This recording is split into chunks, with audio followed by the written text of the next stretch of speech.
सध्या गुलेनबारी सिंड्रोमचे बरेचसे रुग्ण आढळून आलेले आहेत पुण्यामध्ये. तर ह्या आजाराबद्दल मी माहिती देऊ इच्छितो.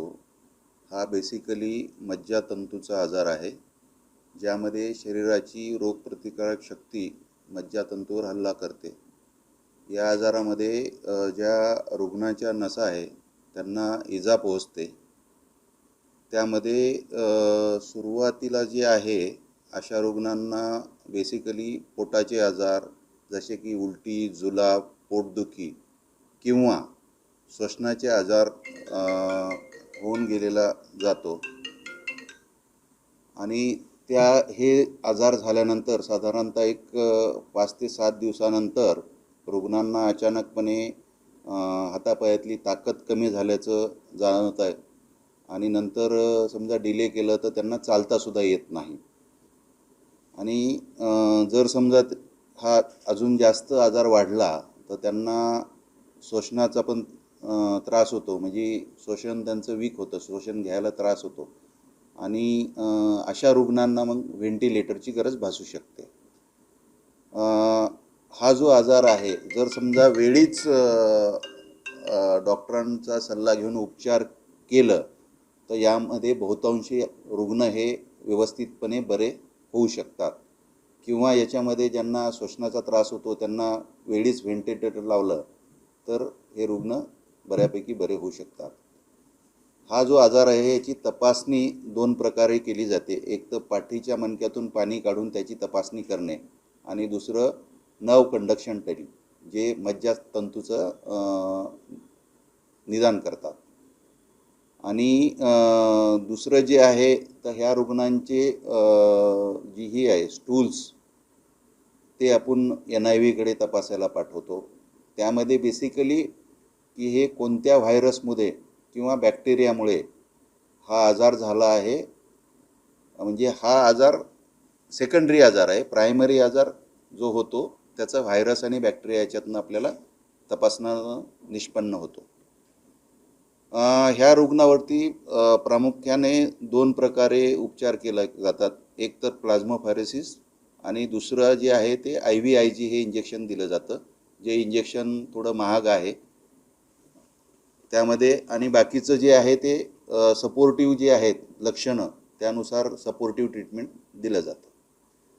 आणि ह्या आजाराला घाबरून जायची गरज नाही आहे. फक्त अशी काही लक्षणं दिसल्यानंतर अत्यंत तात्काळ डॉक्टरांच्या सल्ल्याने याच्यावर उपचार चालू करावे.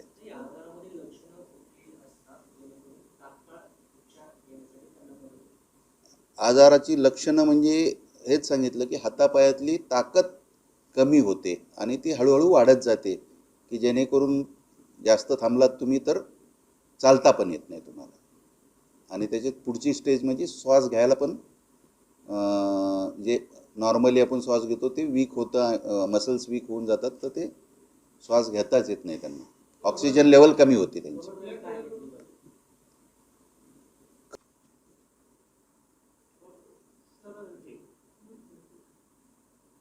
सध्या गुलेनबारी सिंड्रोमचे बरेचसे रुग्ण आढळून आलेले आहेत पुण्यामध्ये. तर ह्या आजाराबद्दल मी माहिती देऊ इच्छितो. हा बेसिकली मज्जातंतूचा आजार आहे, ज्यामध्ये शरीराची रोगप्रतिकारक शक्ती मज्जातंतूवर हल्ला करते. या आजारामध्ये ज्या रुग्णाच्या नसा आहे त्यांना इजा पोहोचते. त्यामध्ये सुरुवातीला जे आहे अशा रुग्णांना बेसिकली पोटाचे आजार जसे की उलटी, जुलाब, पोटदुखी किंवा श्वसनाचे आजार होऊन गेलेला जातो. आणि हे आजार झाल्यानंतर साधारणतः एक 5 ते 7 दिवसानंतर रुग्णांना अचानकपणे हातापायातली ताकद कमी झाल्याचं जाणवत आहे. आणि नंतर समजा डिले केलं तर त्यांना चालतासुद्धा येत नाही.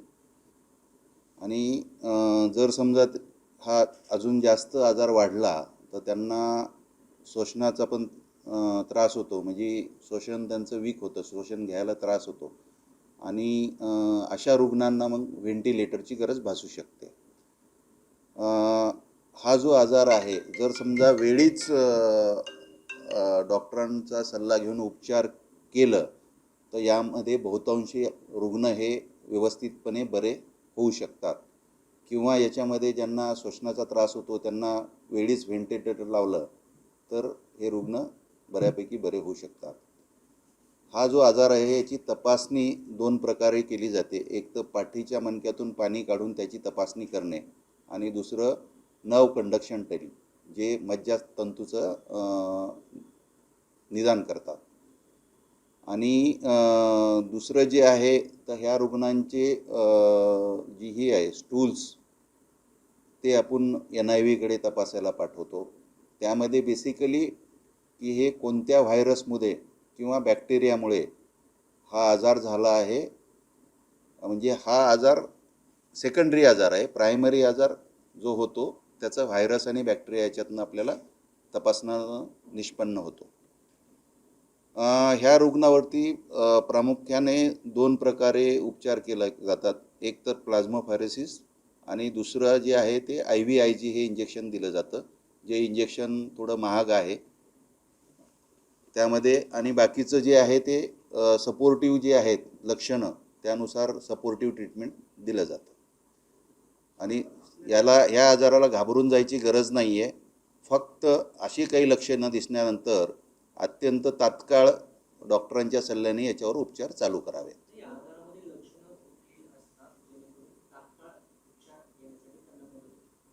आजाराची लक्षणं म्हणजे हेच सांगितलं की हातापायातली ताकद कमी होते आणि ती हळूहळू वाढत जाते, की जेणेकरून जास्त थांबलात तुम्ही तर चालता पण येत नाही तुम्हाला.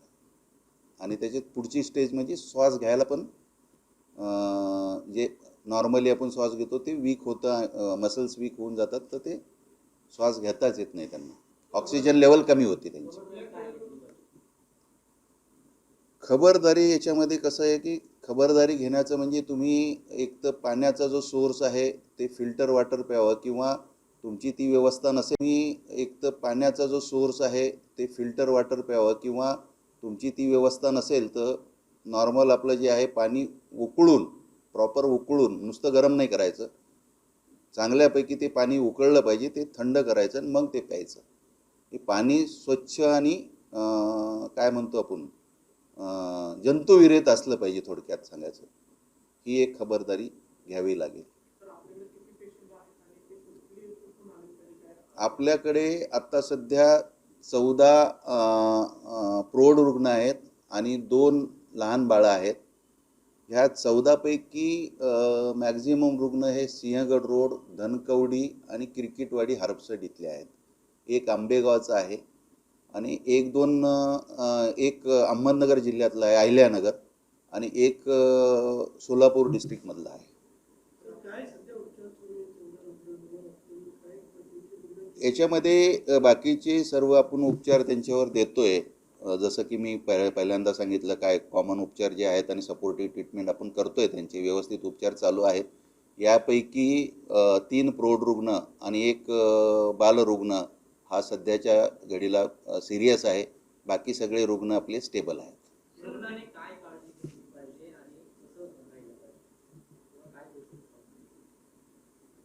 आता काळजी घेतली ते आत्ता मी सांगितलंच ना, की सगळ्यात महत्त्वाचं म्हणजे पाणी तुम्ही शुद्ध आणि जंतुविरहित पिलं पाहिजे. पाणी उकळून घ्यायचं, सगळ्यात सोपी पद्धत.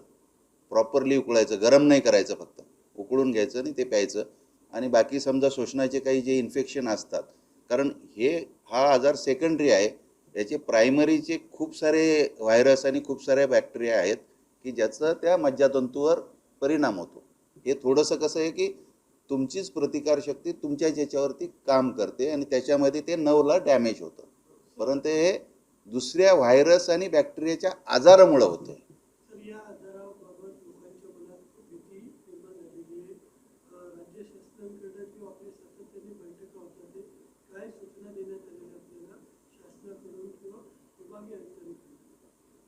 त्यांनी परवाच्या दिवशी बैठक घेतली आणि त्याबाबत सर्व ठिकाणी म्हणजे काय आहे की नागरिकांना सूचना देण्यासाठी सांगितलेलं आहे.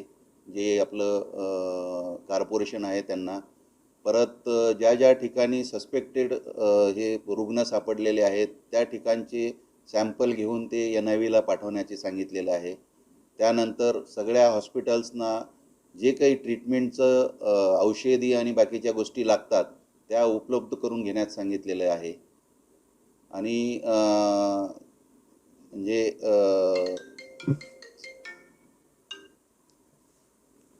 अशा सगळ्या सूचना दिलेल्या आहेत.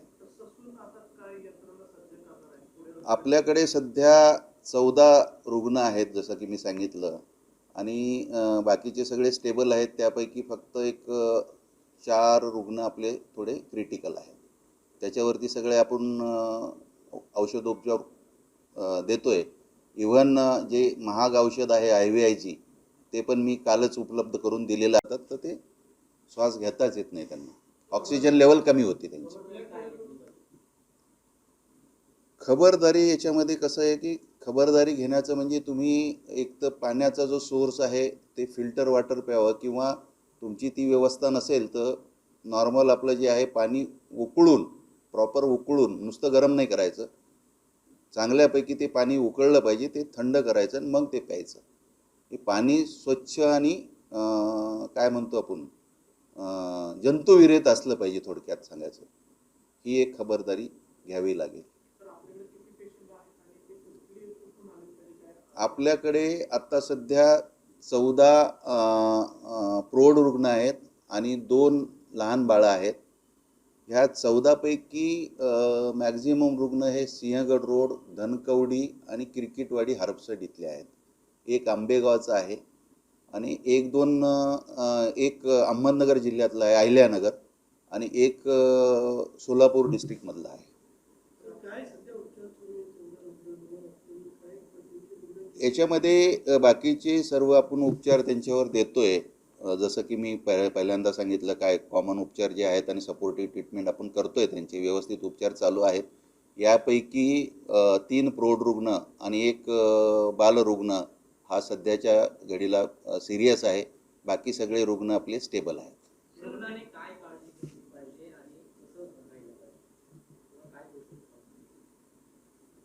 आता काळजी घेतली ते आत्ता मी सांगितलंच ना, की सगळ्यात महत्त्वाचं म्हणजे पाणी तुम्ही शुद्ध आणि जंतुविरहित पिलं पाहिजे. पाणी उकळून घ्यायचं, सगळ्यात सोपी पद्धत. प्रॉपरली उकळायचं, गरम नाही करायचं, फक्त उकळून घ्यायचं आणि ते प्यायचं. आणि बाकी समजा श्वसनाचे काही जे इन्फेक्शन असतात, कारण हा आजार सेकंडरी आहे, याचे प्रायमरीचे खूप सारे व्हायरस आणि खूप साऱ्या बॅक्टेरिया आहेत की ज्याचा त्या मज्जातंतूवर परिणाम होतो. हे थोडंसं कसं आहे की तुमचीच प्रतिकारशक्ती तुमच्या ज्याच्यावरती काम करते आणि त्याच्यामध्ये ते नर्वला डॅमेज होतं, परंतु हे दुसऱ्या व्हायरस आणि बॅक्टेरियाच्या आजारामुळे होते.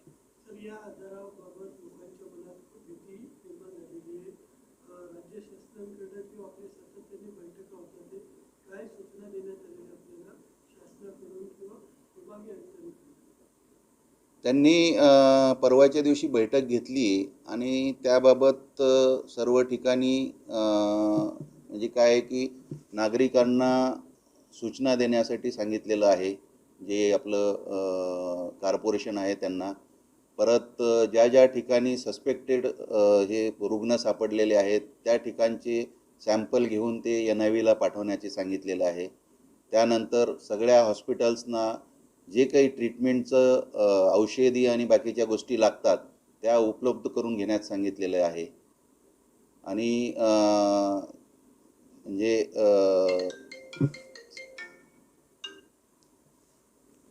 अशा सगळ्या सूचना दिलेल्या आहेत. आपल्याकडे सध्या 14 रुग्ण आहेत जसं की मी सांगितलं, आणि बाकीचे सगळे स्टेबल आहेत. त्यापैकी फक्त एक 4 रुग्ण आपले थोडे क्रिटिकल आहेत. त्याच्यावरती सगळे आपण औषधोपचार देतोय. इव्हन जे महाग औषध आहे IVIG ते पण मी कालच उपलब्ध करून दिलेलं